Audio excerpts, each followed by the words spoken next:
Okay, it is now 1 o'clock, and I'd like to call this council meeting to order. This is our last council meeting of the 2018 to 2022 term of council.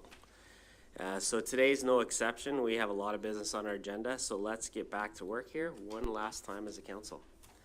With that, I'll ask if there's no addendums or corrections to the agenda. Any disclosure of pecuniary interest under the Municipal Conflict of Interest Act?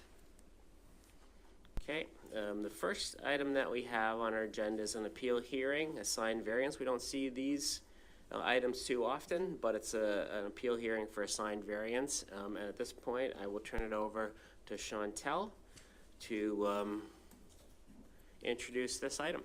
Welcome, Chantalle. Thank you, Mayor Linton. Through you, Mayor Linton, today we are hearing an appeal of signed variance application to S001-2022, located at 840 Tower Street South, Unit 104 in Fergus, which was a variance to allow 2 roof-mounted signs, one of which has already been installed. At the hearing of the Committee of Adjustment on July 21st, 2022, the committee refused the application as requested. As per the Township sign bylaw, the applicant does have the right to appeal to the decision to the council. A staff report has been provided, which includes the minutes of the hearing of July 21st, and also includes all staff and public comments received. I will now turn it over to the applicant to make their statement. Thanks, Chantalle, and I'll welcome Pragnesh Patel. Did I say that right? Yep. Did I? Okay, come on to the front, the owner of Osmow and Fergus. Welcome to our council meeting, and just hit the red button there so we can hear you. Thanks, everybody, and thanks for allowing me to speak here. So I'm the owner of the Osmows in Fergus, and we really appreciate that we are part of this vibrant community. For the signage, I'm sure everybody knows, but we were hoping to install 2 signs, one facing the Tower Street, another facing the side of the building, which we had like a gentleman complain about the light facing through his house. So we are not pursuing that sign, but we are hoping that we get allowed to have the sign that is facing the Tower Street. That is very important and pertinent to continue our business in a positive way, and that's happening so far. That we opened in the middle of May. If we bring that sign down, it will be really negatively impact our business as it's already there. And we install this sign as per the Osmow standard, and the Osmow contractor, we're hoping that they will get the permit because of the other signage exist in the existing plaza, like a Country Dental, or across the plaza like Boston Pizza or A&W. So they were hoping that we can get the permit at that time, which we didn't. We applied for the minor variance. We didn't get approval, unfortunately, but I'm hoping we'll get it done, or we'll get the approval today in the appeal. Another thing is we are also trying to be part of the community. We are trying our best to giving back the community. We are doing the fundraising and so forth. So I'm respectfully, appealing for this, and I'm very positive that we can get this approved. Thanks very much, Mr. Patel. There's no delegations registered for this item. Is there anybody in the audience that wants to speak to this item? Yep, come on up to the front, state your name, and yeah, then we get you on so we can all hear you. Good afternoon. My name is Jerry Lehman. I'm a resident on Patterson Place. The sign, I believe he said he was going to withdraw the sign facing McQueen, and that was my big concern. I'm mildly concerned about the sign that faces Tower Street, although it does not impact me.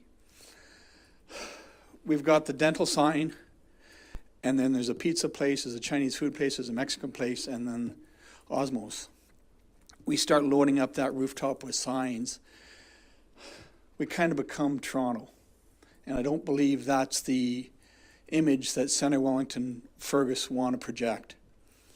So although that sign doesn't directly impact me, the impact to the neighborhood and the impact to the environment, I think would be negative. And since there's already not legislation, a bylaw in place, then I think that should be upheld.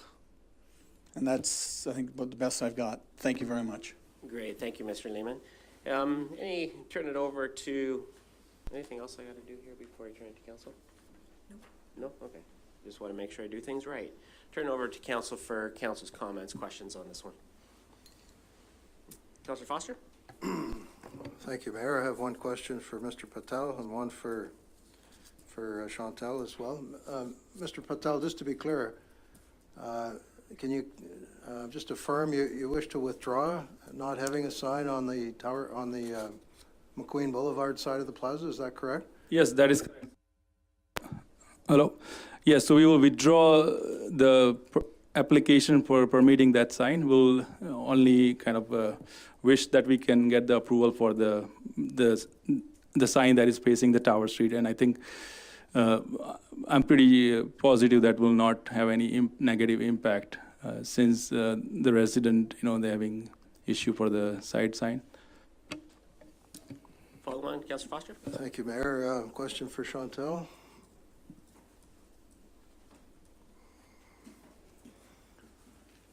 Chantalle, just in broad strokes, help me understand, what was the primary reasons that it was refused at Committee of Adjustment? The minutes outline basically the committee's decision and reasonings. It is a prohibited sign under the bylaw, and so I think the committee felt that there wasn't enough sign reasons to allow for it. But there's more details in the minutes. Councillor Foster? Last question, Chantalle, can you help me understand, there is a similar sign in another unit in that plaza. Can you help me understand how that took place, or? Are you speaking about the Country Dental? It came through council as well for an appeal, and the council of the time approved that appeal. Councillor Dunsmore? Yeah, through you, Mayor Linton. Chantalle, unless my memory is escaping me, I thought the reason we were here was just to talk about the sign that was going on Melbourne, because the committee didn't ask them to take down the sign at the front. Did I misread that? Yes. Okay. So the original application was for both roof-mounted signs, one on Tower, one facing McQueen. Through the proceedings and through the discussions of the committee, they altered their decision to allow the one roof-mounted sign, Right. but it was not actually approved. Okay. So it was moved and seconded, but not approved. Not So we're approved. back to the request for both roof-mounted signs, but as you heard from the owner Yep. today, he's asking that perhaps council just consider the one that's already installed. Okay, so our options then are either we support the decision that the variance committee made, in which case he has to take the sign down, or we give him permission to hold that sign up, but there is no sign now going on McQueen Boulevard, or facing McQueen Boulevard. That's what I've learned today, yes. All right. Otherwise, the original variance application was Okay. for two. Okay, so, then just a comment, I share the residents' concern. Previous councils have allowed the dental office to have it, so now we've kind of got a precedent there. And now we have another sign up, and if we allow that sign to remain, you're going to have the other three restaurants there that are going to put up signs. And yeah, that won't affect any of the residents because it'll go onto Tower Street. But what then is to stop the restaurants that are in the plaza on McQueen Boulevard for asking for a rooftop sign? And I'm concerned about taking the teeth out of our bylaw. So I just want to throw that out there. Anything else from council? Councillor Veloin?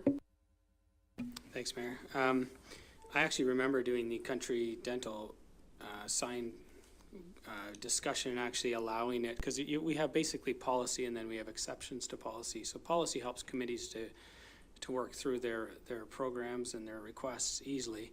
And then I do believe this is the right place to bring this sign request. So the committee did good work in that regard. If you actually look at the Country Dental, one of the, thinking back, I remember the aspect of, is the roof capable of holding the sign, the snow load, all those kind of things. So I'd like to know, did the building department review this and approve such a sign for its snow load and weight? And previously it was a bit about snow shadow because the Country Dental sign was closer. But I do think this is a place of business, and it's facing towards the parking lot, it's facing towards a highway. Our job is to ensure the residents are taken care of, but also to ensure that business can survive. So I would like to hear an answer towards the building code, and then otherwise, I'm actually not too concerned about this sign. Thanks. I'll let Brad answer that one. Yeah, we can't accept a permit application to review the structural aspects of the sign because the sign doesn't comply with the bylaw. So there's been no review to date of the structural adequacy of the sign. If council approves the variance and allows the appeal, I guess, and approves the sign, then it will still need a permit. That's a good point. Thanks, Brett. Councillor McCrae. Thank you, Mayor Linden. Are we allowed to make just general comments or just questions at this point? As a councillor, you can say whatever you want. Okay. Basically, I reviewed all the information provided to council, our current sign bylaw. I looked at the Osmow's franchising site and visited the area and make the following observations. The roof sign, prohibited under our sign bylaw, exists on the Country Dental building that shares the same roof as Osmow's. Therefore, we could argue that precedence already exists at this location. Furthermore, the building's low roof profile does not allow a fascia sign of the type typically used by Osmow's restaurants. The roof sign is the only means to effectively provide that required signage. Our bylaw prohibits roof signs projecting above the roof, yet the A&W restaurant across the street has fascia and box fascia signs extending above its roof. A box fascia sign is allowed if attached to the sloping portion of a mansard roof, as per our bylaw. It is, to all intents and purposes, a roof sign. Why are box fascia and fascia signs extending above a roof allowed, whereas roof signs are not? Our bylaw does not explain why roof signs supported entirely or partially by a building's roof are prohibited, as per the bylaw. Is it aesthetics or safety? I recommend updating our bylaw to define why roof signs are not permitted, or define situations allowing a roof sign instead of a fascia or box fascia sign. I also surveyed the surrounding area and noted several large fascia signs, some extending above the roofs of the following businesses: Giant Tiger, Mark's, Dollarama, Shoppers Drug Mart, Tim Hortons, Wendy's, Zehrs, and the Canadian Tire Gas Bar. The Osmow sign is relatively innocuous compared to some of these other signs. Adding an Osmow's roof sign facing McQueen Boulevard should be avoided, so it's great to hear that the owner has agreed not to do that. I'm also just want to flag the fact that our township's planning director and our manager of economic development support the sign remaining in place, contrary to the chief building official. This difference of opinion requires consideration. And then the only other comment I have is, as per the building code, if the sign is approved to remain, then we need to have it inspected and approved by the chief building official. Councillor McElwain? Thanks, Mayor. Yeah, I just, basically the same as Stephen, I recall going through this discussion with County Dental, or Country Dental, whichever it is, and the Osmow sign is certainly no bigger than, or no more intrusive than the Country Dental, so I have no problem with it in that respect. We also had a similar discussion with Boston Pizza, and they were allowed their sign. So I think, as Councillor Van Leeuwen said, I certainly have no problems with this sign the way it is right now, with the one taken off the Millage Street side of the building. Councillor Kittredge? Thank you, Mayor. I just need some clarification. It says here it's a yay or a nay here, but they've changed the provisions of the original application. Can they do that here to withdraw parts of it, and then we just vote on the sign that is up right now instead of? So I'm just, because they made the application with both signs, and then it was rejected. And so now he's saying that he only wants the signs that's already put up. And I'm just kind of want like some clarification if that can happen here procedurally?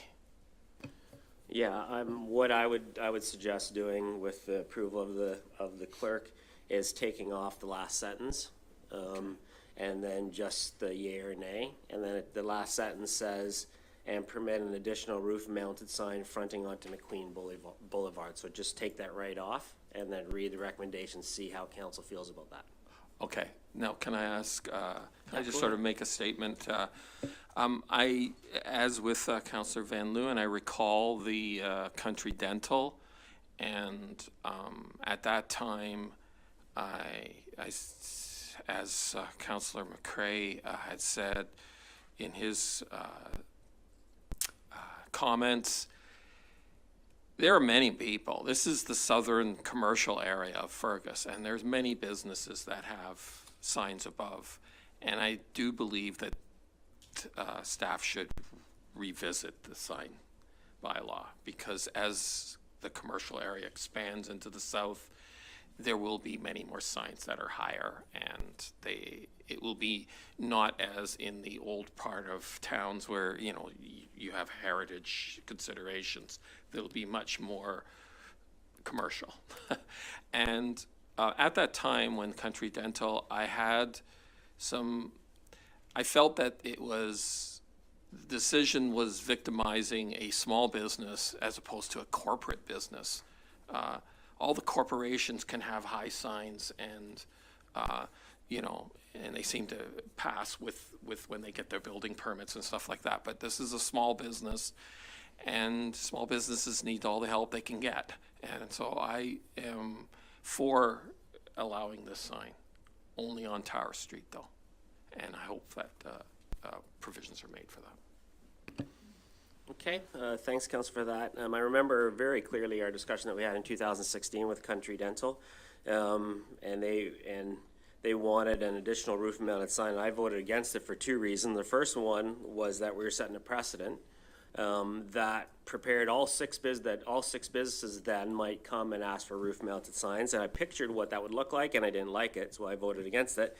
And two, I didn't think Country Dental needed yet another sign, because they have one on McQueen, they have one on Tower, and we said yes to a third one, a roof-mounted sign on Country Dental. So, but council voted to allow that to go ahead, and in my mind, we need to be consistent and allow Osmow to have the same roof-mounted sign, especially with what our Director of Planning and Development has told us. They'll still have to go through that process, so it'll still have to be made sure that structurally it's safe. So with that check in mind, I think they need the sign much more than Country Dental needed their additional sign. So to be consistent, I think it's up to this council to allow this front sign to go ahead and just make that modification in our recommendation to not allow the McQueen facing sign to go ahead. And I think that would be the right decision for this council.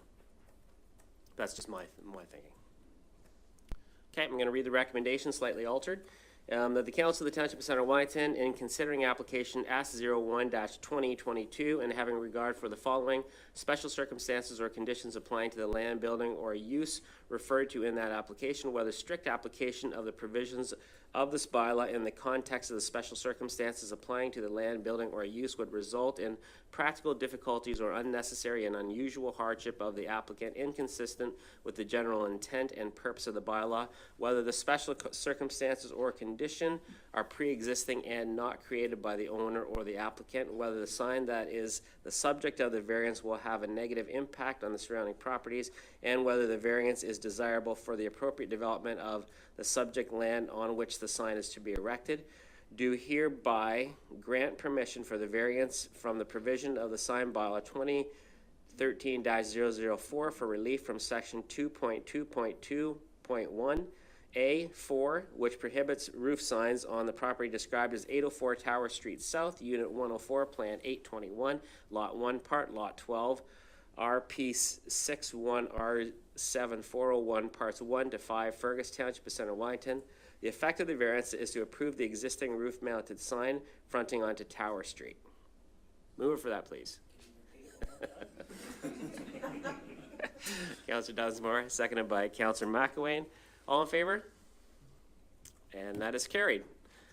Was that recommendation clear? Did you get what you needed out of that? Okay, good. Thank you. Thanks for coming today. Thank you, Honorable Mayor and respected councillors. Thank you very much. Okay, thank you.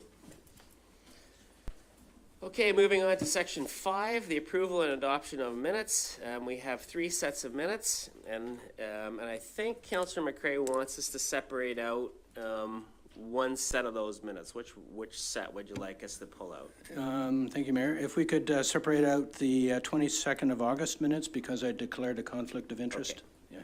Yeah, we will separate those out. So I have a recommendation that the minutes of the special council meeting and council meetings held August 11th and September 31st be adopted as circulated. Moved by Councillor McCrae, seconded by Councillor Van Leeuwen. All in favor of those?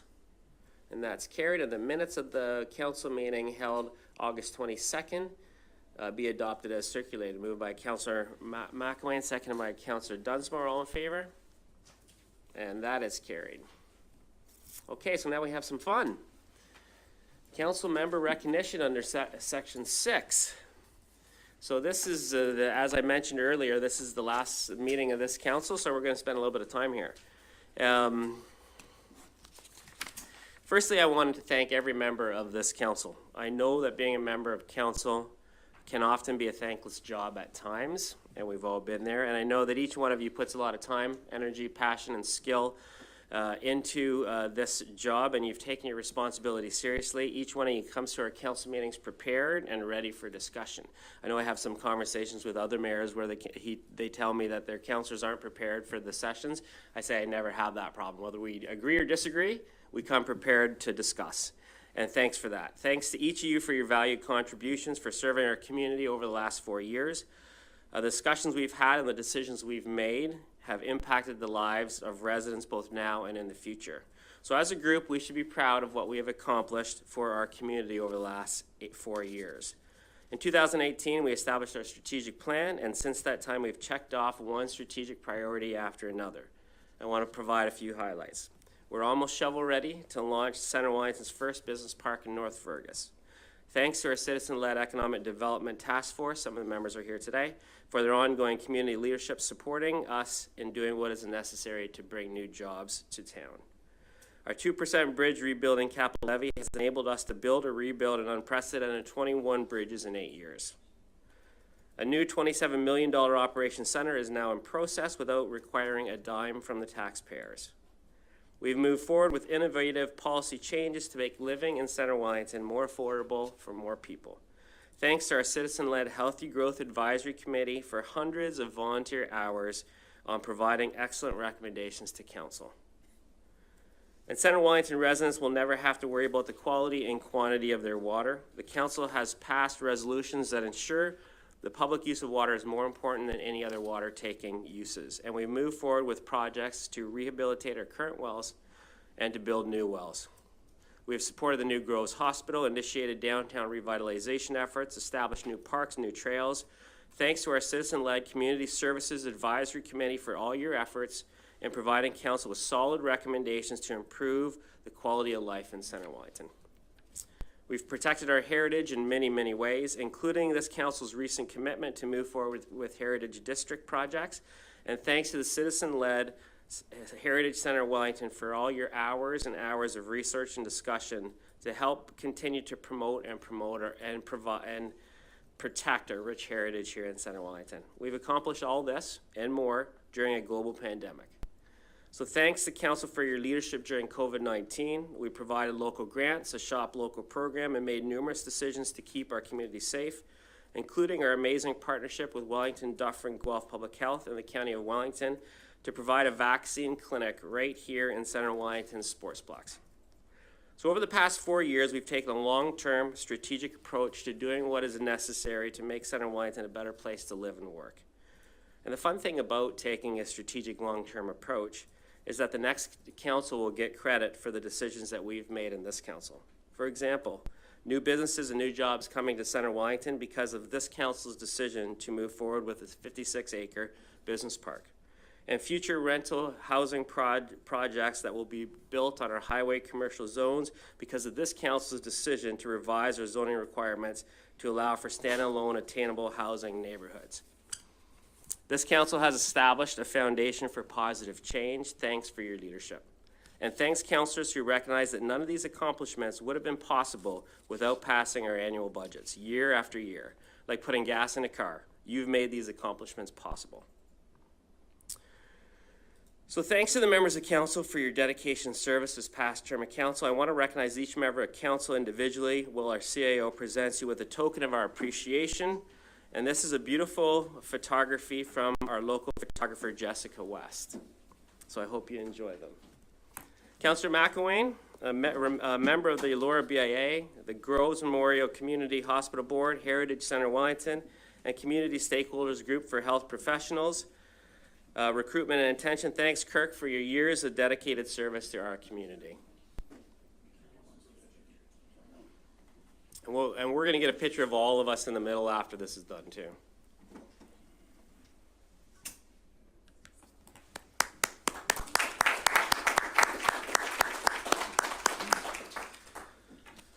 Councillor Dunsmore, Deputy Mayor, Groves Memorial Community Hospital Board, Economic Development Task Force, Fergus BIA, and Parks, Recreation and Culture Advisory Committee. Thanks, Neil, for your support, especially managing COVID over the past 3 years.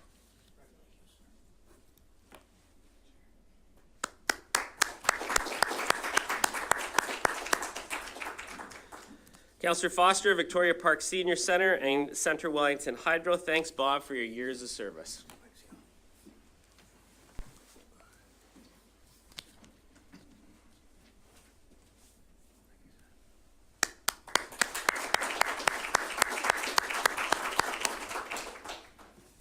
Councillor McCrae, Grand River Conservation Authority, Healthy Growth Advisory Committee, and the Water QMS team. Thanks, Ian, for the past 4 years as my Ward 1 representative.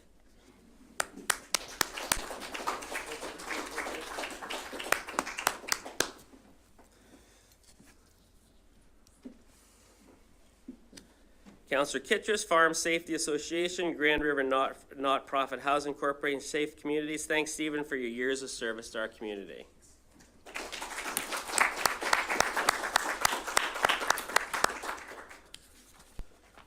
Councillor Van Leeuwen, Centre Wellington Community and Medical Office, Economic Development Task Force, Healthy Growth Advisory Committee, and Centre Wellington Communications. Thanks, Steve, for your years of service. We started together in 2010.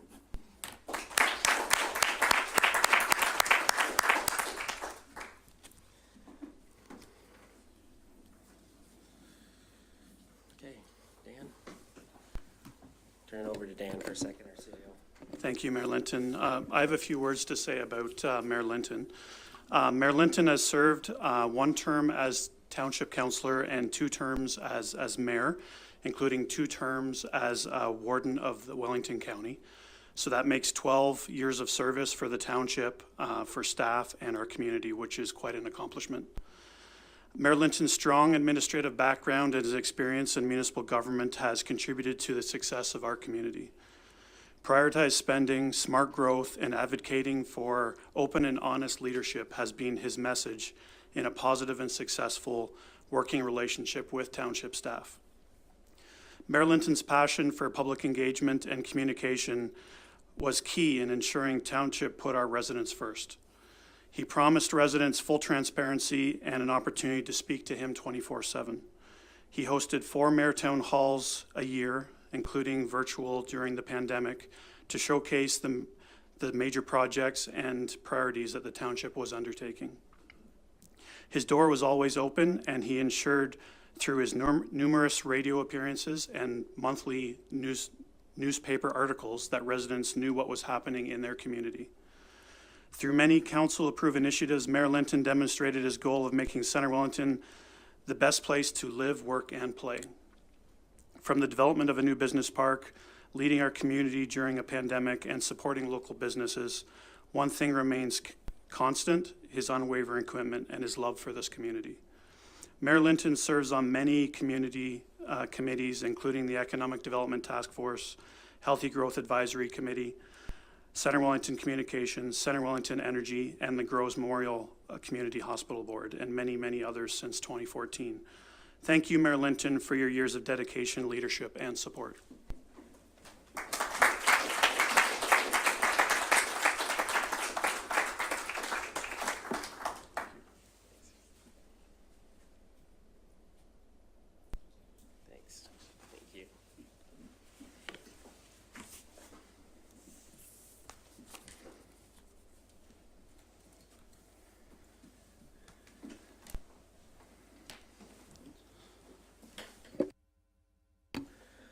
So thanks to each one of you for your willingness to serve and the time that you've dedicated over the last 4 years. Council meetings, committee meetings, advisory meetings, public meetings, liaison with the community, public events, and those special council meetings we love to have from time to time.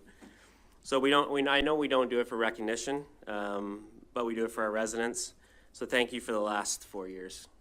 And we're gonna get a picture right in the middle here. Kendra, if you're still around.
Okay, moving on here. We still have the business of council to attend to after all that.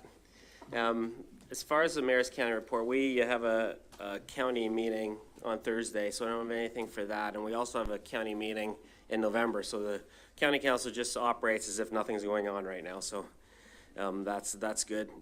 But I did want to use this time to talk about two different things. First, the heads up that I have the 4th annual Warden's annual tree planting here in Center Wellington. And it's next week. It's at the Cottontail Road Trail, just down from the Elora racetrack on County Road 21. October 4th is the date. And there's limited parking on the highway. So if you want to be there, you have to take a bus, and it leaves the museum and archives building at 9 a.m. So we're hoping for a good turnout and kind of going back to the pre-COVID days of the annual Warden's tree planting. We hit our 3 millionth tree this past year, so it's been a really successful program. It's the largest municipal government-run program in North America, so that's a good thing. Secondly, I wanted to congratulate our CAO, Dan Wilson, for receiving a very prestigious award last week from the Municipal Finance Officers Association of Ontario, the MFOA, at their annual conference. So this is awarded to an individual within the MFOA membership who has made a significant contribution to and demonstrated leadership in the field of municipal finance.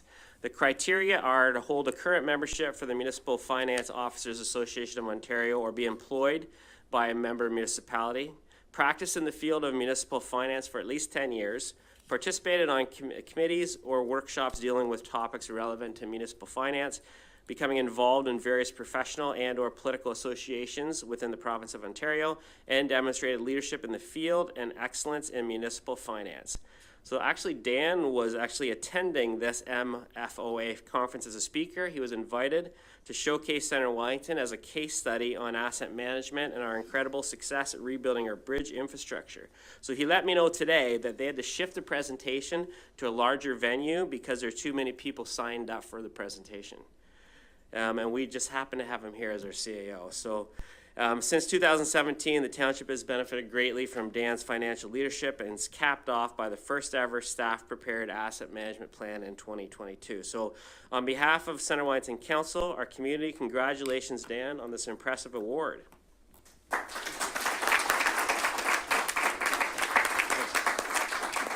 And we wanted to show council the award and take a picture of it because we're in the picture-taking mode today.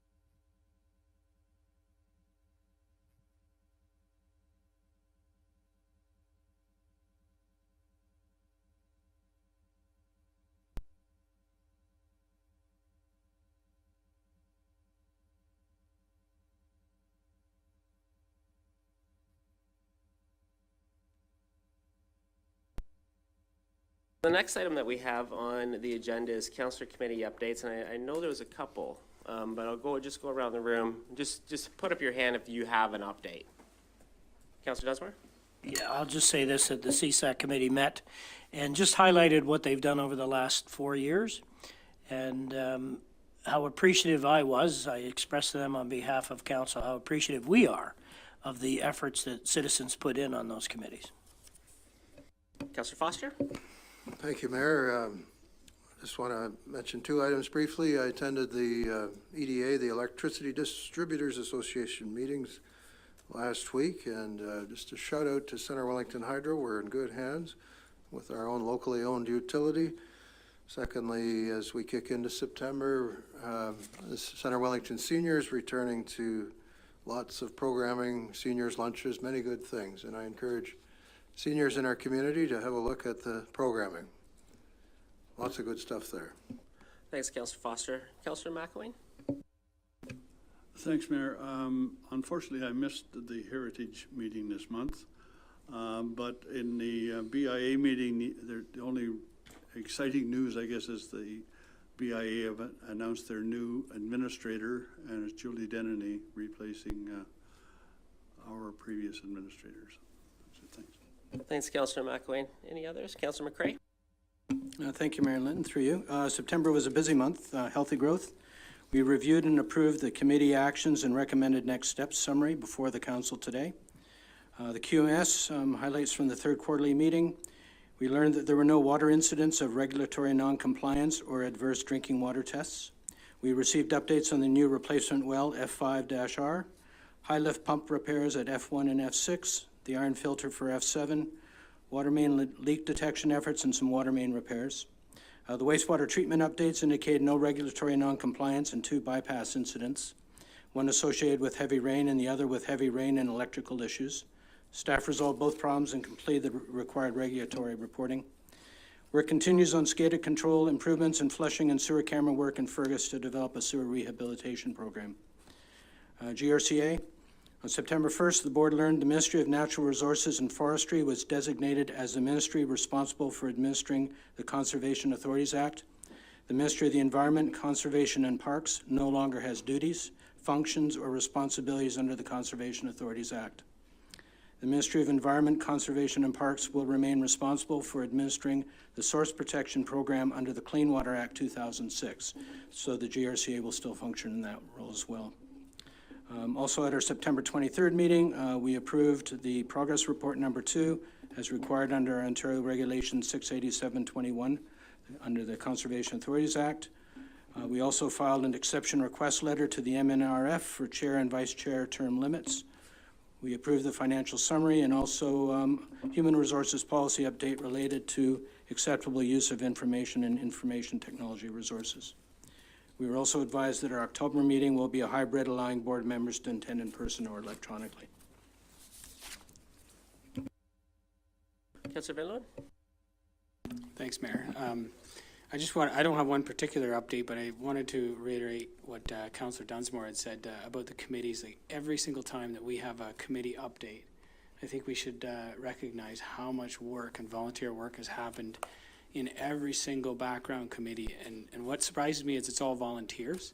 And, you know, we talk about all the decisions we made and the really impactful things that have happened, from economic development to healthy growth to our water and every piece of this municipality. There are so many people working in the background. And I just think that because this is a committee update, it's such a good time to also recognize the work that they've put in and they continue to put in. So thanks to the committee members. Yeah. Well said, Councillor Van Leeuwen. Any other updates? Okay, we'll move on to consideration of reports. First thing we have on our agenda is our 2022 Annual Emergency Management Program Report, and we have our Emergency Manager, Bobby DeHare, here to speak to us.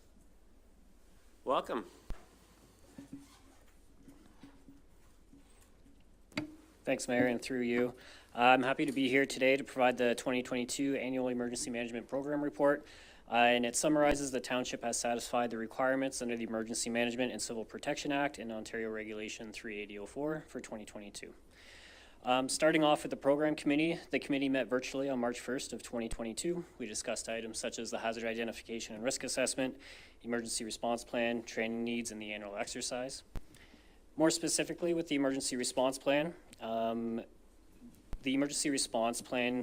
to council and was adopted in the fall of 2020, so it's still pretty relevant. We do expect that there will be some recommended amendments to the emergency response plan as a result of COVID-19. We're still looking to schedule an AAR for that, so no recommendations will be expected for 2022. In terms of training, the municipality's emergency control group has satisfied the training requirements for 2022. Much of the prescribed training is covered during the municipality's annual emergency management exercise. That being said, we do offer continuous training in emergency management, whether that's virtually or in person. Some examples of those are provincial certifications, Red Cross training, scribe training, as well as self-paced learning for municipal emergency control group members. The township hosted an exercise this year. Members participated in the exercise jointly with the township of Mapleton on May 31st of this year. The objectives of this exercise were to exercise the roles and responsibilities as laid out in the emergency response plan, utilizing the incident management system forms, exercising certain components of the emergency response plans, particularly Section 9, emergency response in the operations center, as well as Section 11, communications planning. And then finally, just exercising with neighboring municipalities. So again, in this case, exercising with the township of Mapleton. As a result of this exercise, we did have some recommendations and outcomes, specifically looking at more training on the incident management system for municipal emergency control group members. And we do have that training scheduled for November 21st and 22nd. Additional EOC staff. So it was appreciated by the Municipal Emergency Control Group members as well as other participants that we brought in our partner agencies such as the Ontario Provincial Police, Public Health, Guelph Wellington Paramedic Service. It was found to be helpful involving those agencies so that control group members could reach out and ask for advice from those agencies. And then finally, it was recommended to ensure that municipal emergency control group members have the opportunity to bring their alternates along to exercises to ensure that they're provided with the same level of training. Looking at public education, the Emergency Management Division has a very robust public education program for Centre Wellington and the County of Wellington. Throughout 2022, we continued to work with County Communications to share information and key messages about COVID-19 in conjunction with Wellington, Dufferin, Guelph Public Health. We participated in the National Emergency Preparedness Week, which occurred May 2nd to the 6th. During this week, information was made available through the county social media page, the Wellington Advertiser, as well as the Highway 6 billboard. We also provided the opportunity for residents to participate in contests, both through social media and at our local libraries, where they had the opportunity to win an emergency preparedness kit. We conducted virtual presentations to public schools in Centre Wellington in conjunction with the Ontario Provincial Police and Guelph Wellington Paramedic Service, as well as Centre Wellington Fire Rescue. Very fortunately this year, we were able to go out and actually be in person, engage with members of the public to talk about public safety messaging. In terms of the Township of Centre Wellington, we were at the Township's open house on April 28th, the Fergus Home Show from May 4 to 6, as well as a museum-hosted public safety event on August 13th. Upcoming next week, we'll also be at the virtual Safe Communities Day, where we'll be presenting public safety messaging to a great deal of public school students across Wellington County, so we're looking forward to doing that. Finally, in terms of public education, every month we do the Do One Thing promotion where we highlight a theme and encourage public safety messaging that goes out through the Wellington Advertiser and our social media pages. And as an example, starting in October, we'll be focusing on power outages as we move into the winter season. Finally, in terms of critical infrastructure, we continue to update and monitor critical infrastructure in Centre Wellington and across the county. Critical infrastructure identification is managed through our digital common operating picture, and during this summer, we undertook updating that critical infrastructure to identify types, locations, and updating the photos in the program, and all that new information is expected to be in there by the end of 2022. In conclusion, the Township of Centre Wellington has fulfilled the mandatory municipal requirements set out in the Emergency Management Civil Protection Act and Regulation 384 for 2022, and I'm happy to answer any questions. Did I read in your report that Centre Wellington is the best of the 7 municipalities? I have other councils to go to, Mayor, so I'm not going to comment. So So just a background for Wellington County looks after emergency management services and supports all 7 municipalities. So Bobby will be presenting this report for each of the 7 area municipalities. So it's a real good way to coordinate services across the county and to ensure there's good collaboration and service provision. And we noticed this over COVID over the last 2.5 years for sure, how having that centralized coordination and that working together with all the municipalities is really, really effective. And it made all the investment that the county's made in emergency preparedness very worthwhile when we hit a real pandemic. So thanks to you, thanks to Rania and your whole team for all the work that you do to make us prepared for all these things that could potentially happen here in Center Wellington. So we appreciate that. Questions from council? Councillor Dunsmore. Yeah, it's not really a question, but more or less a thank you. All that training that I witnessed over this last 2 years came into full effect when the storm hit in Elora, the downburst or whatever they want to call it.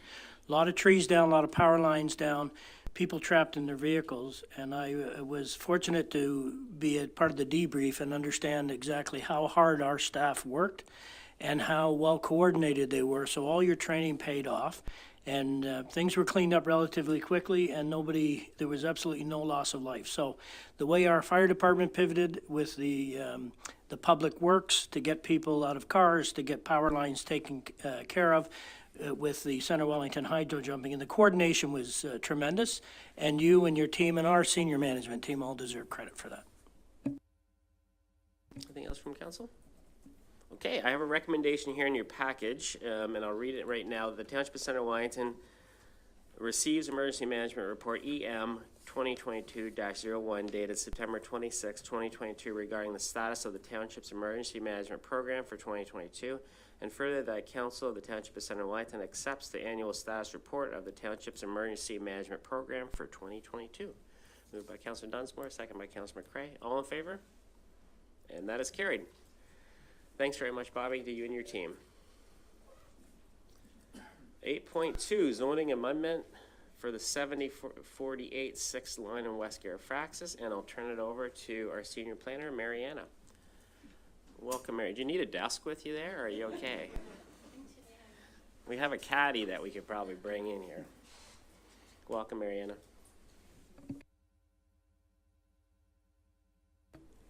Thank you, Mayor Linton. Through you, this report is regarding an application for a zoning amendment for the property at 7048 6th line, formerly in West Garafraxa Township. The zoning bylaw is for, the zoning amendment is for a 50-hectare property just north of 20th Side Road on 6th line. The property is designated prime agricultural, greenlands, and core greenlands in the county official plan. The amendment is a condition of approval of land division application B1622, which relates to the severance of the existing residence, accessory buildings, and lands that are surplus to a farm operation. In accordance with provincial and county policy, it's necessary to prohibit residential uses on the retained 49-hectare farm parcel. So the zoning is changing from agricultural and environmental protection to an agricultural exception and environmental protection. A public meeting was held on August 31st in fulfillment of the Planning Act requirements. No submissions were received, and the County, Wellington, and the Grand River Conservation Authority have provided comments upon reviewing the application with no objections. After reviewing all the applicable policies and information, it's staff's recommendation that the application be approved and that the corresponding bylaw be given 3 readings. And I'm happy to answer any questions. Thanks, Marianne. Any questions, comments from council? Okay, I will read the recommendation that the Council of the Township of Center Wellington approves rezoning application RZ010/22 for the property at 7048 6th line West Garafraxa, and that the appropriate zoning bylaw amendment be given 3 readings. Mover for that, Councillor McElwain, and second by Councillor Dunsmore. All in favor? And that is carried. Moving on to your second item, zoning amendment for RZ09/22 6816 6th line. Thank you. Through you. Similarly, this is a zoning amendment for a farm dwelling surplus severance located at 6816 6th line in West Garafraxa. The property is a 30-hectare farm property, just north of Side Road 15 in the rural area, designated prime agricultural greenlands and core greenlands in the county official plan. It's a condition of approval of land division application B110/21 related to a farm surplus severance. In accordance with county policies, the retained farm parcel must be rezoned to prohibit residential uses. As such, the zoning is changing from agricultural and environmental protection to agricultural exception and environmental protection. A public meeting was held on August 31st. As per Planning Act requirements, no submissions were received. The county and the Grand River Conservation Authority provided comments with no objections. As such, staff is recommending approval of the application and that the corresponding bylaw be given 3 readings. And I can answer any questions. Thanks, Marianne. Any questions, comments from council? Okay, I read the recommendation of the Council of the Township of Center Wellington approves rezoning application RZ09/22 for the property at 6816 6th Line, West Garafraxa, and that the appropriate zoning bylaw amendment be given 3 readings. Moved by Councillor Dunsmore, second by Councillor Van Leeuwen. All in favor? And that is carried. Item 3 for you, Mariana. Go ahead. Thank you. Through you. The report before you is concerning a rezoning at 5982 8th Line East, just south of Side Road 12 in the former township of Pilkington. It's approximately 39 hectares in size and is designated prime agricultural greenlands and core greenlands in the county official plan. It currently supports an active farm and farm retail store. The rezoning application seeks to rezone a small portion of the property, approximately 0.82 hectares or 2 acres, off of the existing farm driveway for a small-scale parochial school to serve the local Mennonite community that relies solely on horse-drawn transportation. The zoning on that portion would change from agricultural to agricultural exception to allow the school use. A public meeting was held on June 29th, as required by the Planning Act. 3 submissions from adjacent neighbors were received, raising concerns about the application. In addition, council had some questions and concerns at the public meeting. These are all outlined in the report, but generally relate to farm traffic and road safety, flood risks, and drinking water supply adjacent to the active farm. Staff have reviewed these concerns and provided responses in the report, including information from infrastructure services staff. In summary, the speed limit is being reduced on this stretch of road from 80 kilometers to 60 kilometers per hour. And that was done through a township-wide speed reduction initiative that you will recall a few months ago. This speed is consistent with other similar schools on rural roads. Additional measures might be warranted if the school proceeds, which will be further reviewed by infrastructure services staff. In addition, planning and infrastructure services staff visited the property and reviewed the existing conditions for visibility and safety related to the entrances, shoulders, and ditches, and confirmed that there are no safety concerns that would warrant additional measures or changes as a result of allowing a school. The Grand River Conservation Authority reviewed the application and confirmed that there is safe access and they had no concerns related to flood risks. They had no objections to the application. The new well will be reviewed by the Ministry of the Environment, Conservation and Parks, and is not under the authority of the township. Lastly, county planning staff provided comments with no objections to the application. Details such as parking, driveway access, design, grading and drainage, etc. on the site will be reviewed through the future site plan application. So after reviewing the application and all of the input received, staff is satisfied that all concerns have been adequately reviewed and addressed, and the related provincial and county policies have been met. As such, staff recommends that the application be approved and that the corresponding bylaw that's attached to the report be enacted by council. And I'm happy to answer any questions. Thanks, Mariana. Questions, comments from council? Councillor McElwain. Thanks, Mayor. First of all, I'm certainly in support of this, and I'm really very happy that the speed limit is going down to 50 kilometers per hour, because that was my main concern when it came to council before. I'm just curious, though, is it possible that we could have a school zone sign installed as well. Yes, thank you, through you. I did discuss that with Infrastructure Services, and they are going to be looking at that. So there's the speed, the signage, and any other measures that need to be taken. So that will be reviewed, and if it's possible, we discussed that some signage would be added, that there would be that there's a school zone ahead. Councillor Kittrus? Thank you, Mayor. I have several questions here. I have some for the applicants and some for Mariana. I have some concerns about the bridge and the approach for the bridge. The bridge has no sidewalks, and the approach to the bridge is about 100 feet, has no shoulder at all. So that means that the children are walking on the road. I live in that area. That road, I mean, it needs paving in certain sections, but when it gets paved, it is the artery from Drayton to Guelph and on the 8th line. And there's a lot of trucks. There's a lot more Amazon people that are not familiar with our area that are driving on that road. And I'm just a little bit concerned because there are fog conditions that happen on that road. I live in the area. It doesn't always happen just in the valley. It happens sometimes on the... And if they're walking on the road, how is that safety going to be guaranteed? And I do have a few questions for the applicant, or maybe you could ask them. I was just wondering, what is the capacity?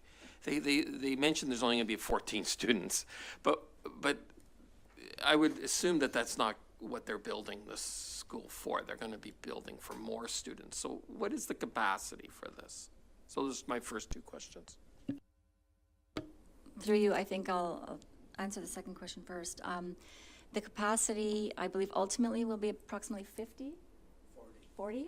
And currently, they have 19 would be enrolled to start, 19. And of those, 11 are walking from rear laneways, so they're not actually coming from 8th line. And there would be 2 families, so 8 students, 2 families accessing from 8th line itself, likely in 2 horse-drawn vehicles or walking. So most of them are within 2 miles is what their guidelines are. 2 miles walking distance to the school. Is that correct? Okay, good. Councillor, did you want to answer the other question too, Mariana? Well, yes, so I did express to John Gaddy the concerns related to the bridge, the approach, the access, the shoulders, and everything that was raised.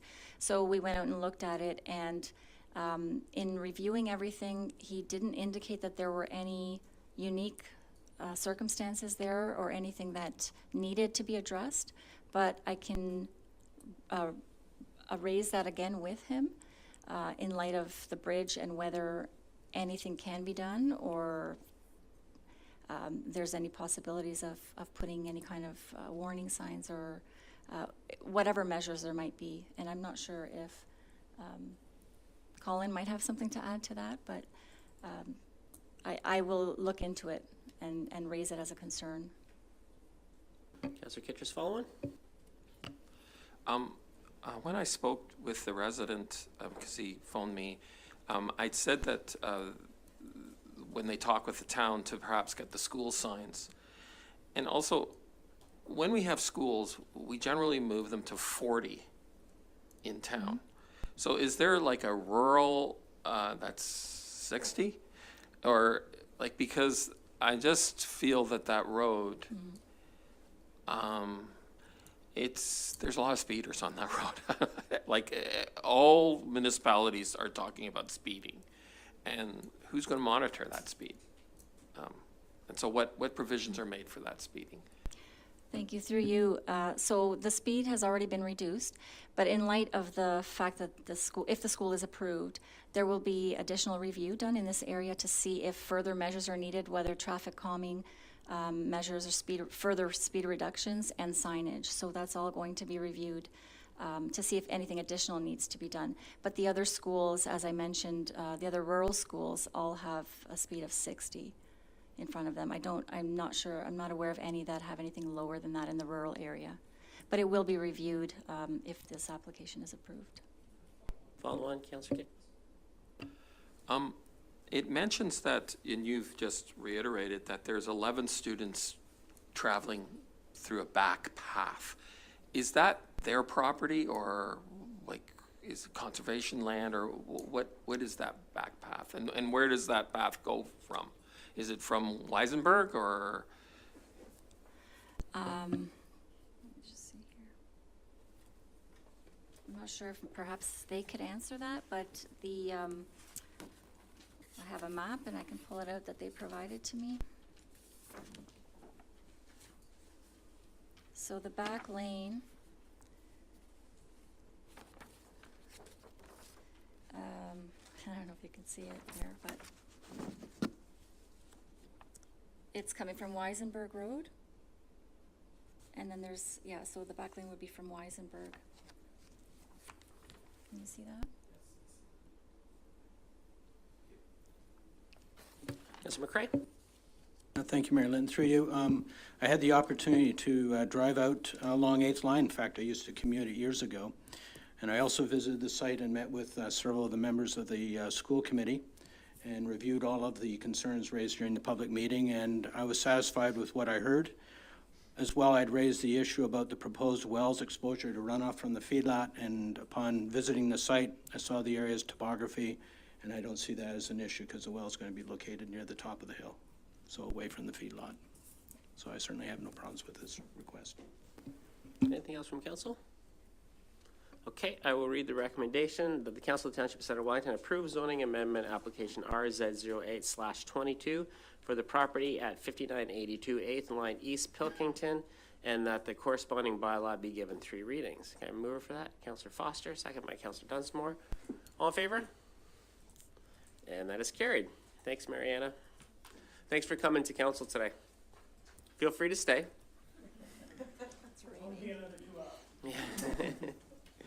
Moving on to 8.5, Township initiated zoning amendment for highway commercial and agricultural zone. And I will turn it over to our Managing Director of Planning and Development, Brett Salmon. Welcome, Brett.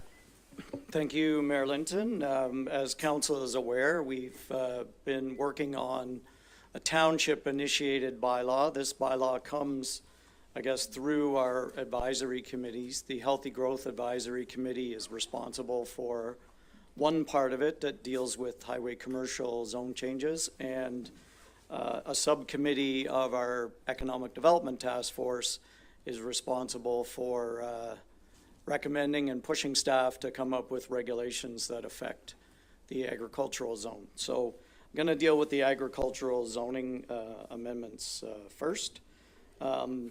These come out of the recommendation that was in the Economic Development Strategy to update our agricultural uses and our sort of business uses on farms to be consistent with provincial recommendations that came into effect in 2014 in the provincial policy statement.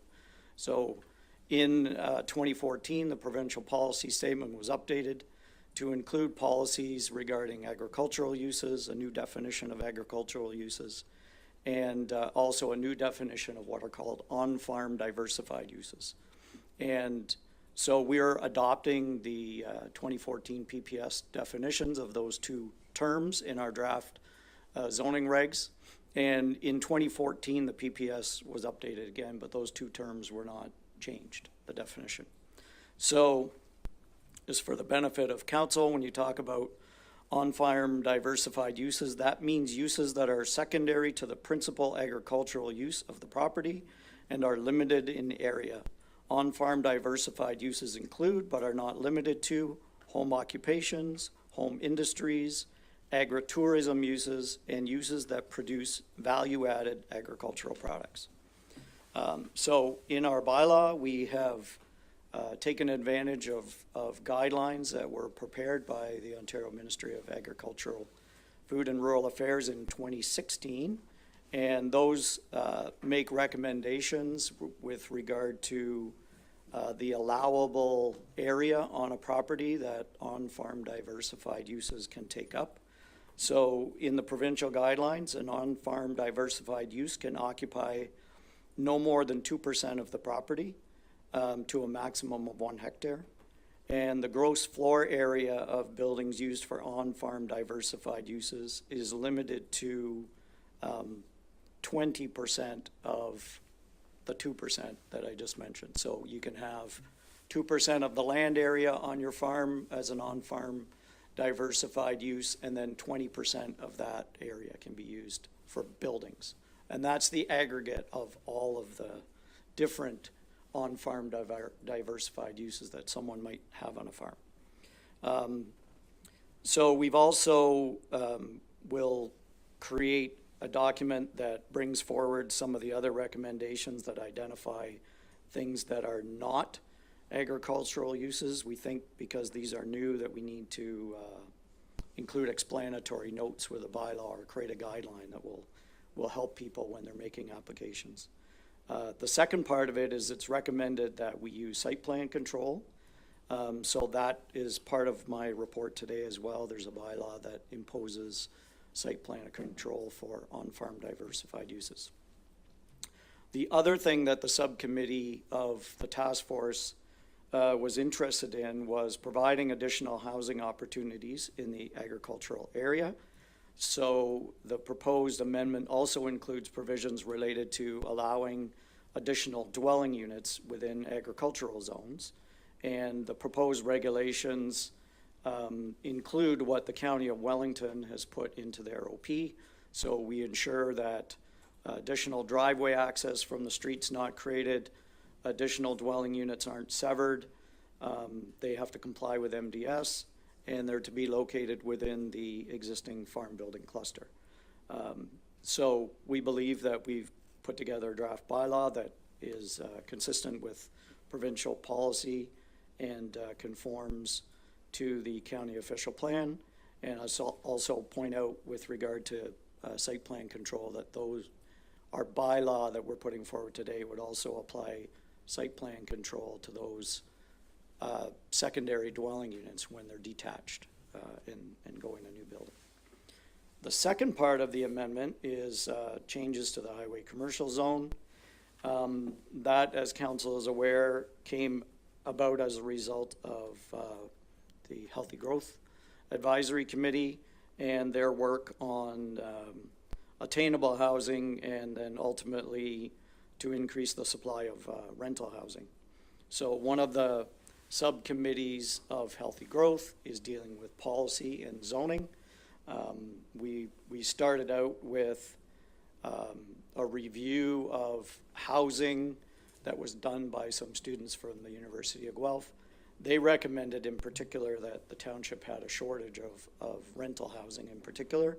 And so at the policy subcommittee, we talked about ways in which we could increase the supply of rental housing.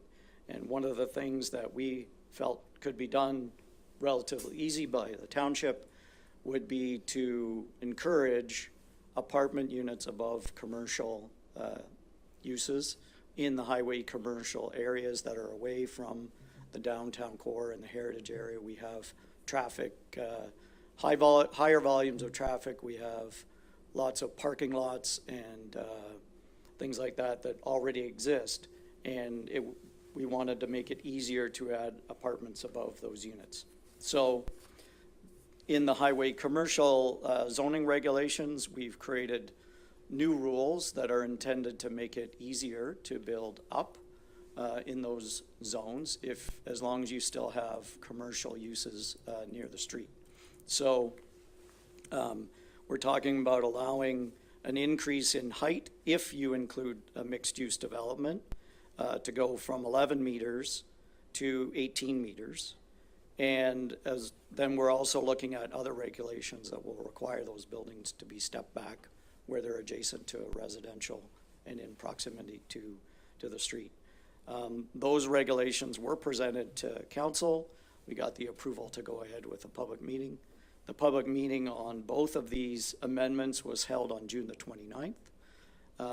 With regard to the highway commercial zoning regs, there were no comments made at the public meeting, either for or against. The county planning staff has commented on both amendments, including the agricultural zone, and we've made a few adjustments to some of the agricultural zone regulations to take into account some comments the county planning staff made. The GRCA said they had no objection to these amendments. The amendments to the highway commercial are the same as what was presented to council before we move forward with the public meeting, and the same as what was presented at the public meeting. So we believe that both portions of the bylaw conform to the township OP and conform to provincial policy. So they're ready to be adopted by council. Great, thanks very much, Brett. And I just wanted to mention that we have Don Fisher, the chair of the Healthy Growth Committee, here with us today. We also have Kathy Bransky, a member of the Healthy Growth Advisory Committee, and Dawn Valerie, who's the Economic Development Task Force representative on the Healthy Growth Advisory Committee. We also have Colin Harding here, who is on our Economic Development Task Force. So there is a connection between the Economic Development Task Force and Healthy Growth on this initiative. And so thanks for being here today.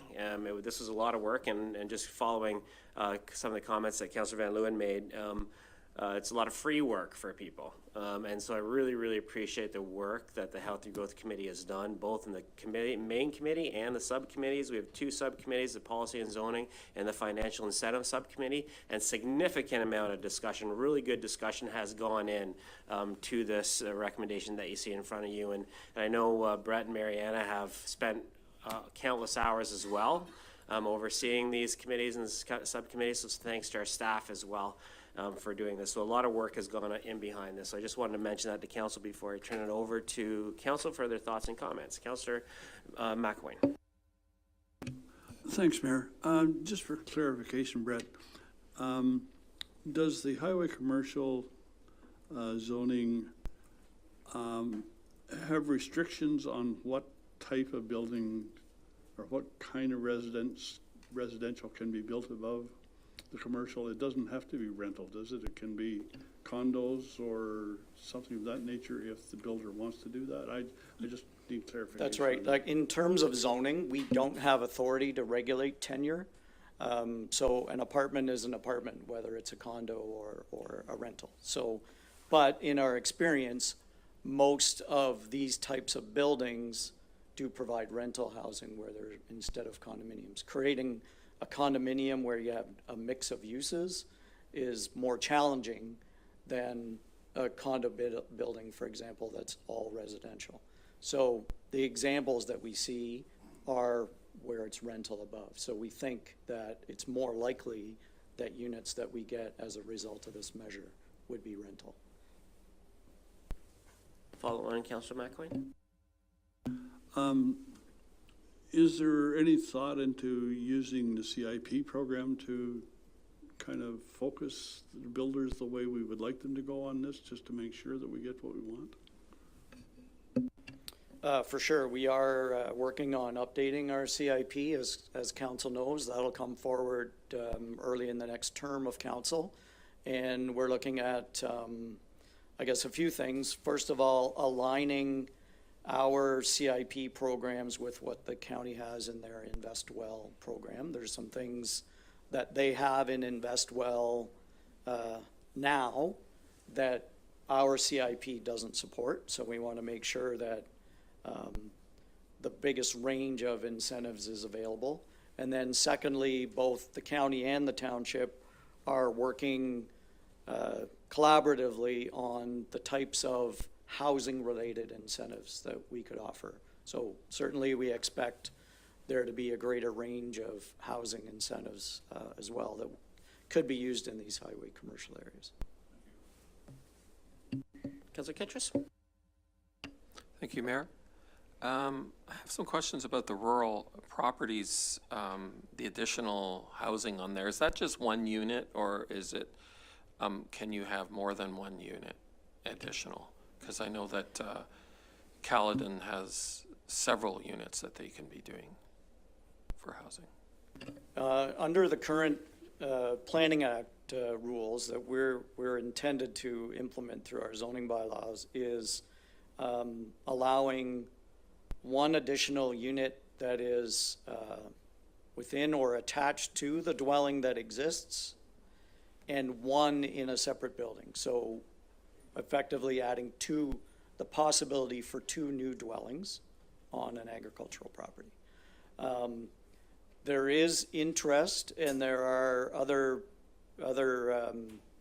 municipalities that are looking at even greater opportunities for rural housing, specifically oriented towards farm help.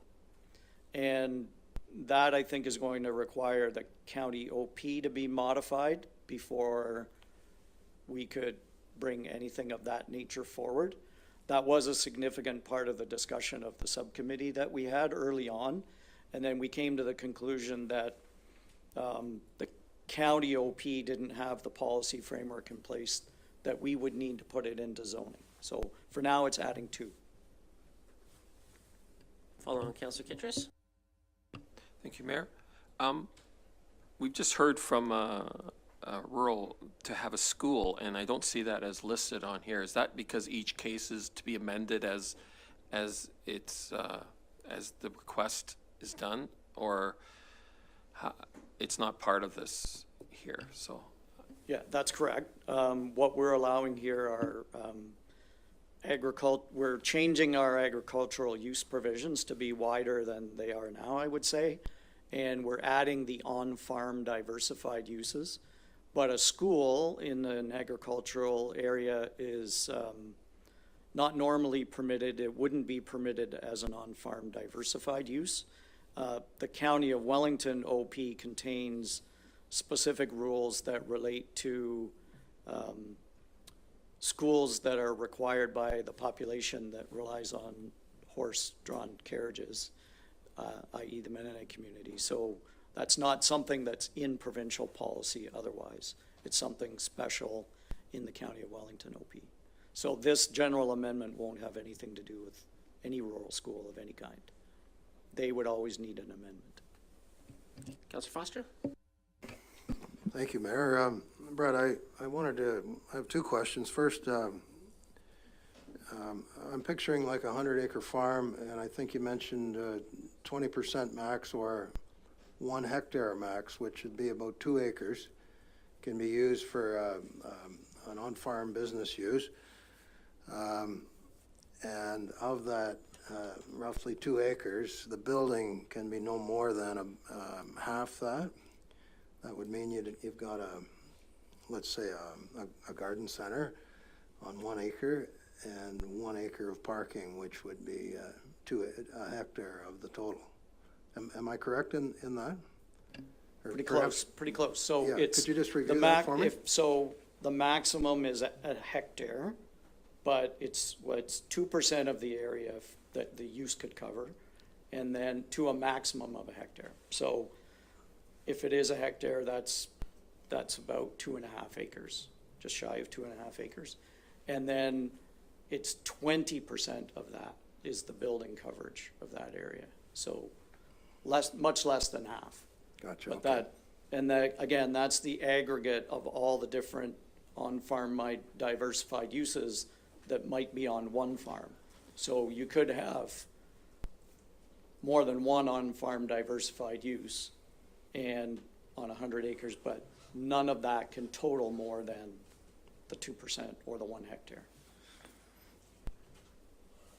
Following Councillor Foster. Thank you, Mayor. So then, Brett, I guess my general concern, when you picture a 100-acre farm, we have an on-farm business use on roughly 2.5 acres.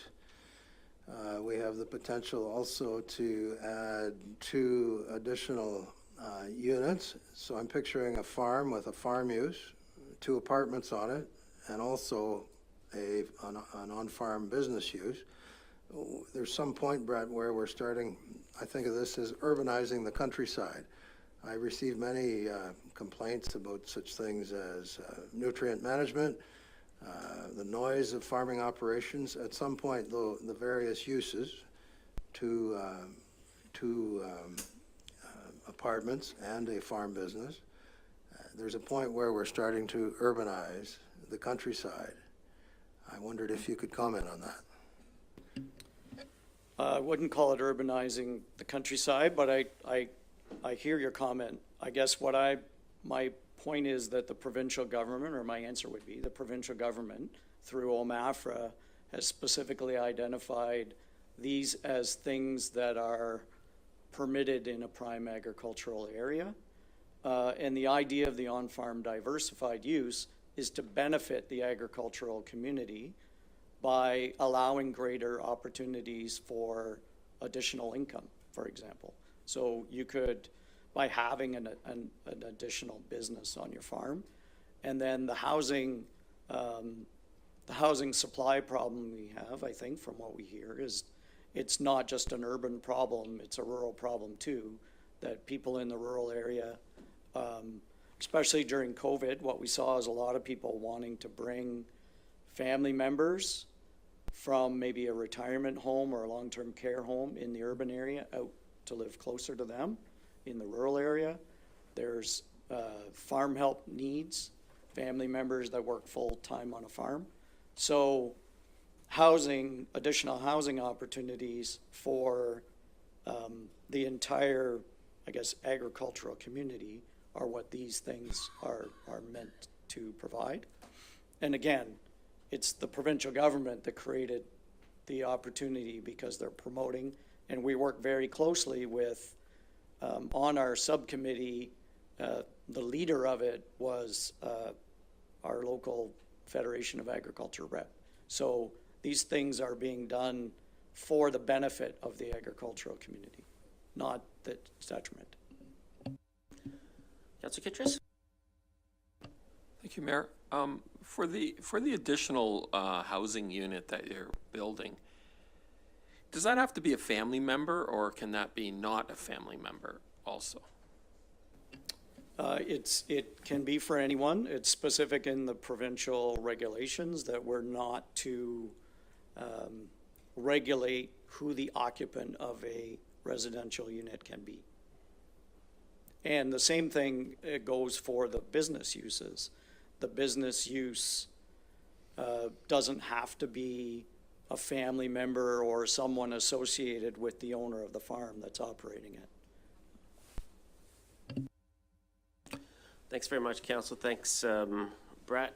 I forgot to mention Janet Harrop and the agricultural subcommittee before, and a lot of the pre-work and a lot of the conversation that we've had today are the type of conversations that she's had with her group, with our staff. So thanks, Council, for that. I have a recommendation here that the Council of the Township of Center Wellington approves the Township-initiated amendment to the agricultural and highway commercial zones file number RZ012/22, and that the appropriate zoning bylaw amendment be given 3 readings, and that a bylaw to apply site plan control pursuant to Section 41 of the Planning Act to detached additional residential units and to on-farm diversified uses be given 3 readings. Can I move for that, please? Councillor Dunsmore, second by Councillor McElwain. All in favor? And that is carried, and we are going to take a 5-minute break. We'll start again at 2:30.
Okay, it is 2:30 somewhere.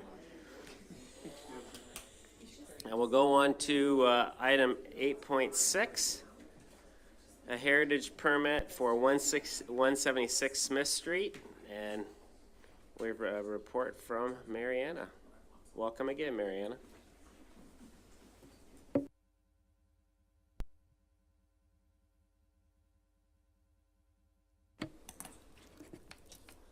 Thank you, Mayor Linton.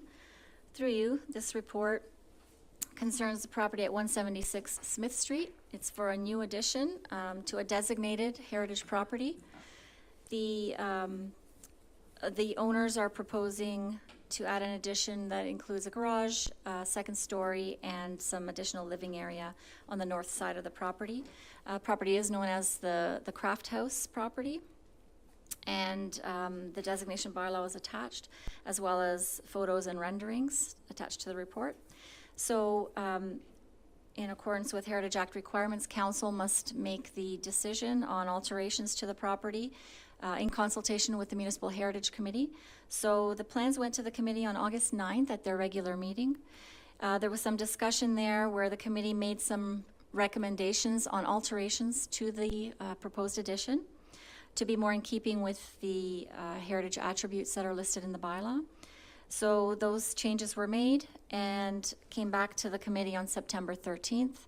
The committee was satisfied with the revised plans, that they met the generally accepted heritage principles and guidelines, and recommend approval of the application.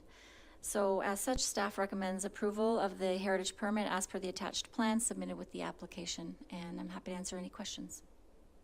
Thanks, Marianne. Any questions, comments from council? Okay, I'll read the recommendation that the Council of the Township of Center Wellington approves heritage permit application HP-2022-003 for alterations to the designated property municipally known as 176 Smith Street, Elora, pursuant to Section 33 of the Ontario Heritage Act, RSO 1990, C0.18, as outlined in staff report PLN 2022-42, dated September 26, 2022. Move for that, please. Councillor McElwain, seconded by Councillor Dunsmore. All in favor? And that is carried. Moving on to 8.7, heritage permit at 75 Melville Street.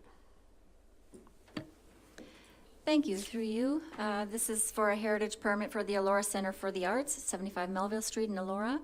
The application is to alter the designated property by removing three window openings that were kind of boarded up over the years. So it's to reinstate those openings and to reinstall the windows there, similar to the existing windows. And it's part of their overall project to rehabilitate the building and to add a new addition. So it will all be part of the same project. This went to, again, it's a designated heritage property, so it requires council approval for the alterations that are visible and that might impact heritage attributes as listed in the bylaw.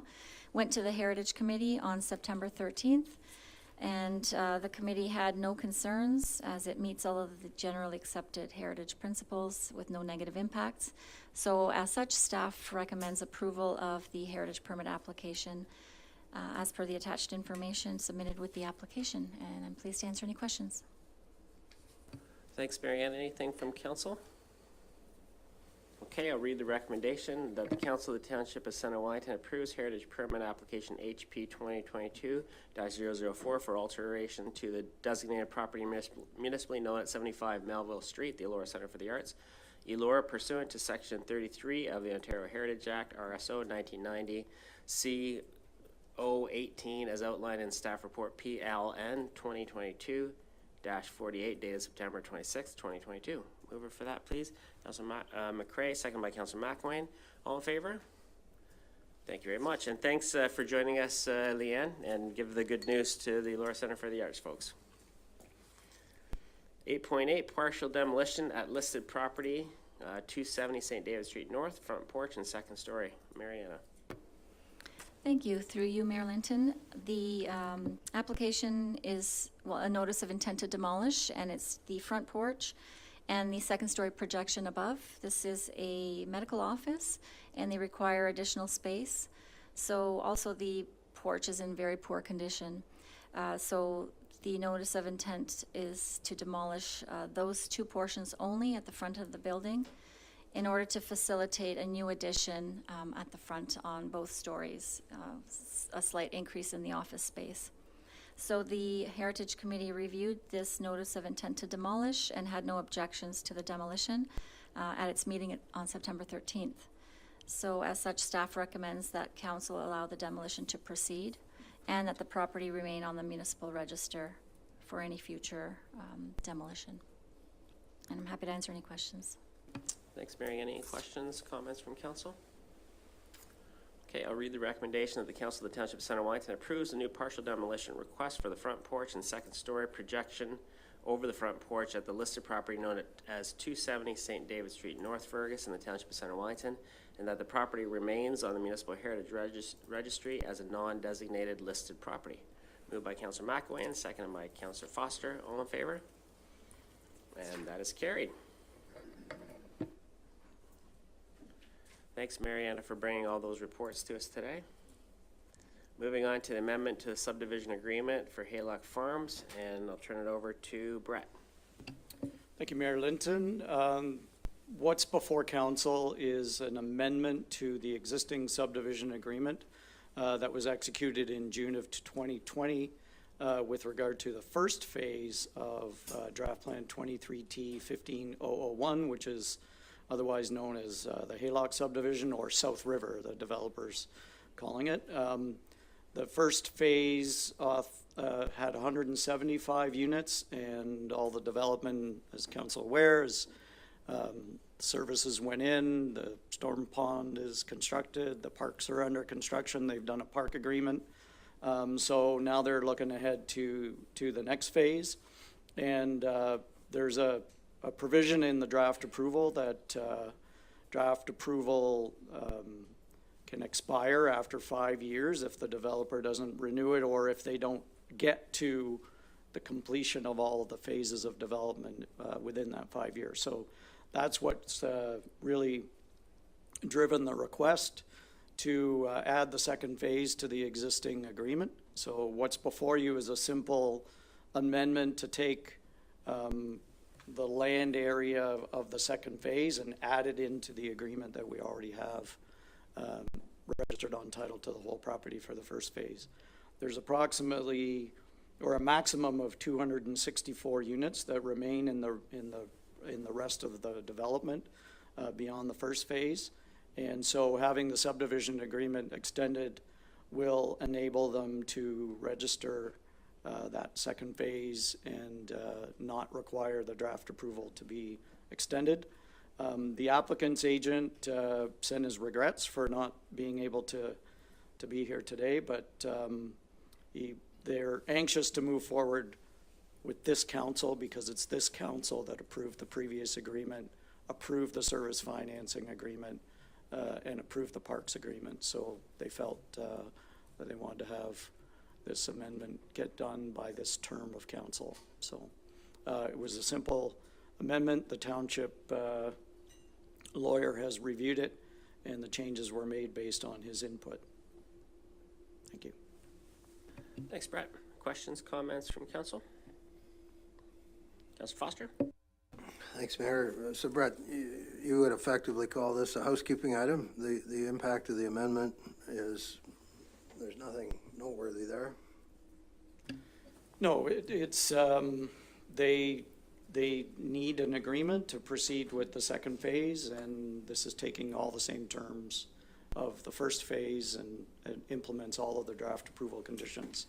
So with this, they'll be able to carry on with this agreement, in fact, carry on to service the second phase in the coming years.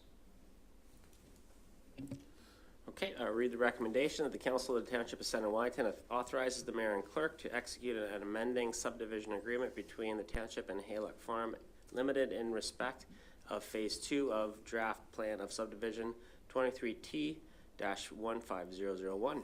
Moved by Councillor McElwain, seconded by Councillor McCray. All in favor? And that is carried. 810, request for tender 0922.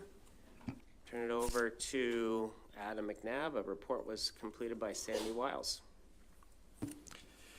Thank you, Mayor Linton, and through you, this report provides recommendations and seeks council approval for award of RFT 09-22 for the purchase of one replacement sewer cleaner and hydrovac unit. Recommendations that council authorize the award of the request for tender 0922 to FST Canada Inc., operating as Joe Johnson Equipment at a contract price of $533,402, including trade and excluding HST. The tender was issued in accordance with the Township's purchasing and procurement bylaw. There were 7 plan takers and 2 responses received. The recommended proponent represents the lowest responsive and responsible bidder for this purchase. And the award of this contract would require a budget top-up of $4,737.56 to facilitate completion, and is recommended to be funded from the Environmental Vehicle Replacement Reserve. Thank you.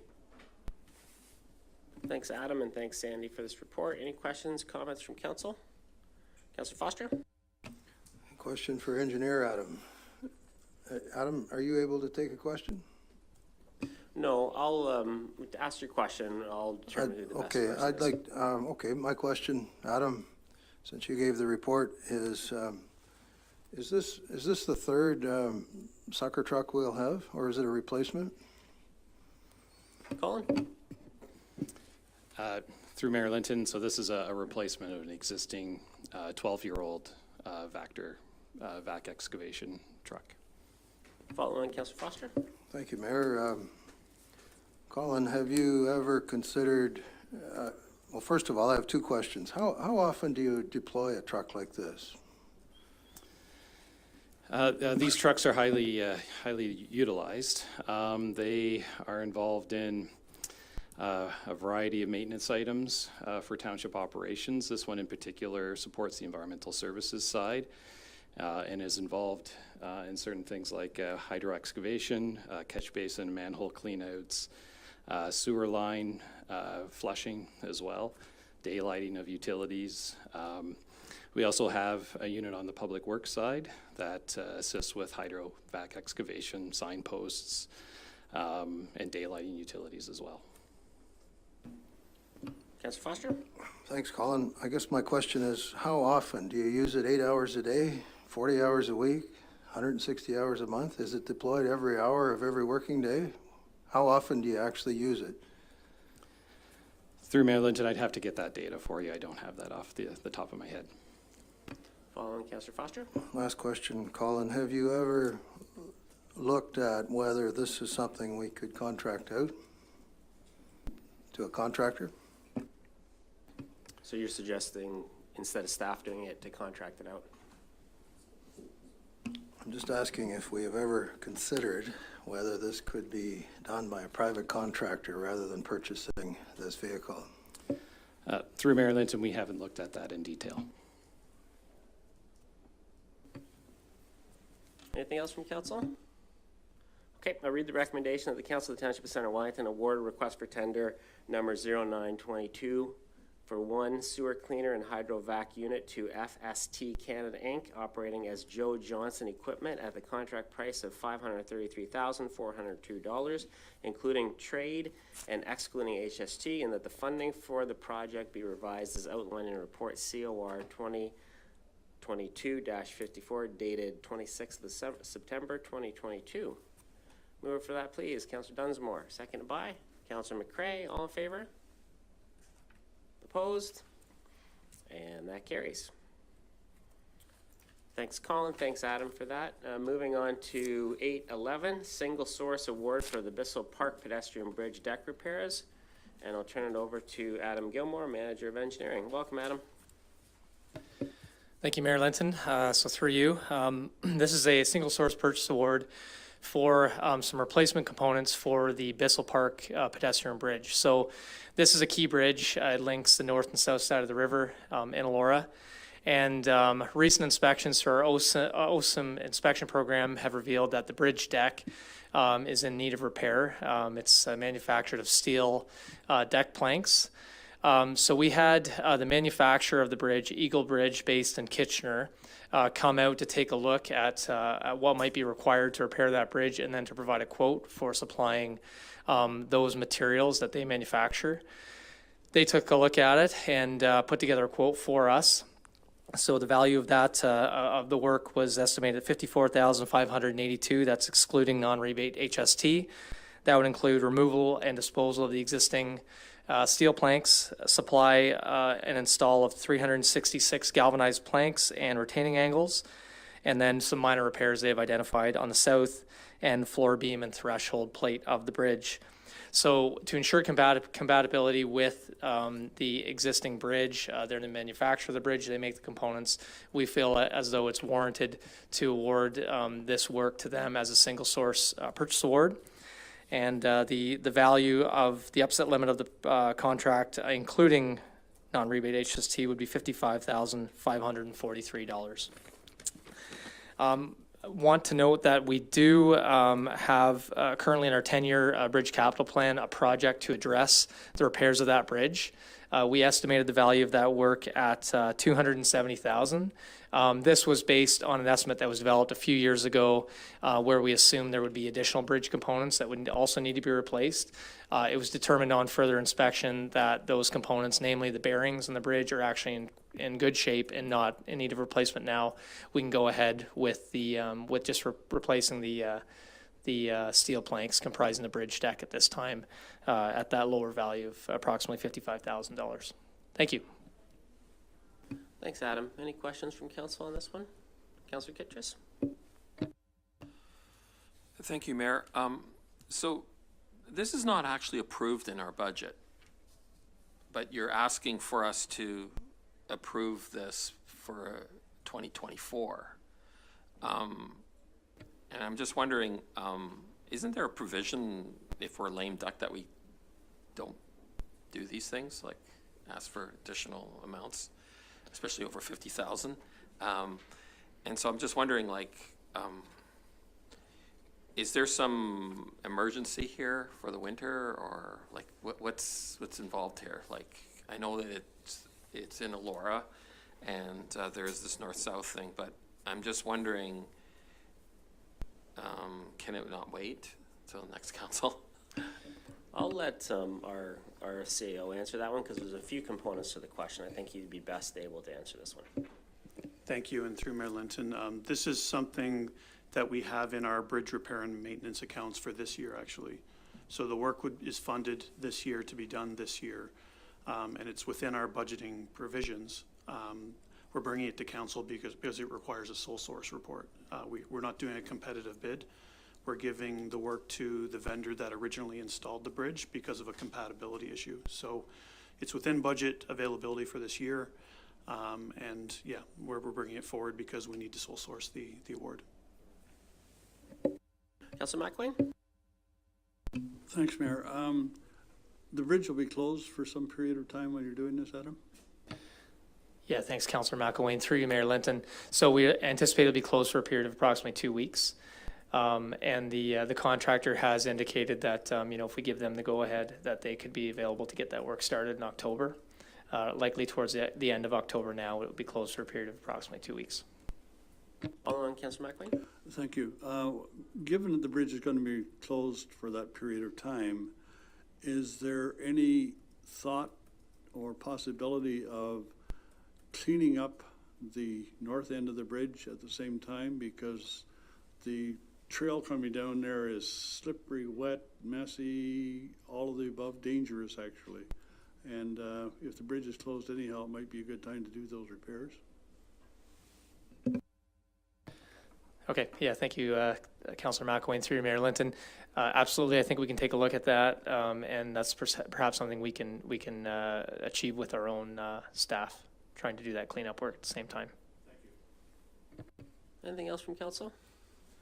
Okay, I read the recommendation that the Council of the Township of Centre Wellington approves a single source contract award for repairs to the deck of the Bissell Park Pedestrian Bridge, Bridge 2EL to Eagle Bridge Limited, as outlined in report number IS 2022-23. Moved by Councillor Dunsmore, second by Councillor McCrae. All in favor? And that is carried. Thanks very much, Adam. Okay, section 9, we have a number of information items. We have the Municipal Election Accessibility Plan, the Tender Award Committee report, a Healthy Growth Advisory Committee summary report, the Terms of Reference for Sustainable Transportation Advisory Committee, the Healthy Growth Advisory Committee minutes, the Community Services Advisory Committee minutes, and the Heritage Center Wellington minutes. Any questions or comments on any of those items for information? Councillor McCray. Thank you, Mayor Linton. Through you, just related to the Sustainable Transportation Advisory Committee in terms of reference, I'm thrilled to see it, and thank you. What I'm wondering is there's reference made to the following sustainable modes of transportation: walking, cycling, transit, carpooling, and rideshare.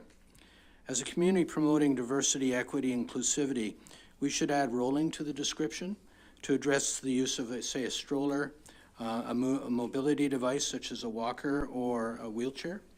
A lot of sustainable transportation committees focus on that as well as what they call the rolling aspect.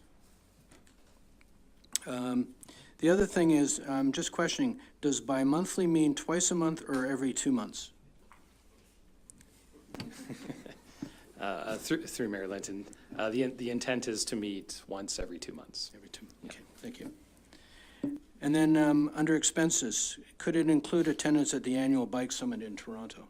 If, say, a committee member, if the committee decide to send someone?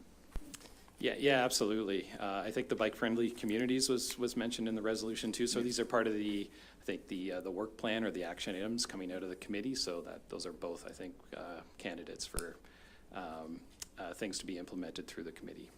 Okay, great. Thank you. Anything else from council? Councillor McLean? Thank you, Mayor.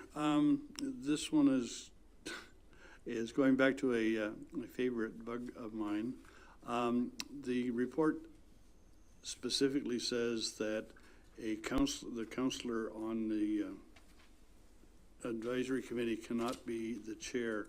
And while that is part of our procedural bylaw, I don't think it needs to be part of terms of reference of the individual advisory committee, because of if the procedural bylaw gets changed, then you will have to change all of the advisory committees as well. So could that not just be left out and say follows the procedural bylaw? I'm just going to ask a question clarification from our clerk. I think this is consistent with all the advisory committees, the terms. Yes, through you, it is. It's written exactly the same as all the terms of reference for all the advisory committees. Your point is well taken. However, I think we need the flexibility in both documents in order to change them. So it doesn't hurt to have it in. It's clear. The members are given terms of reference at the beginning of their term. So I don't think it hurts to have it in both locations. Anything else from council? Okay, we'll move on to item 10. We have a number of bylaws there.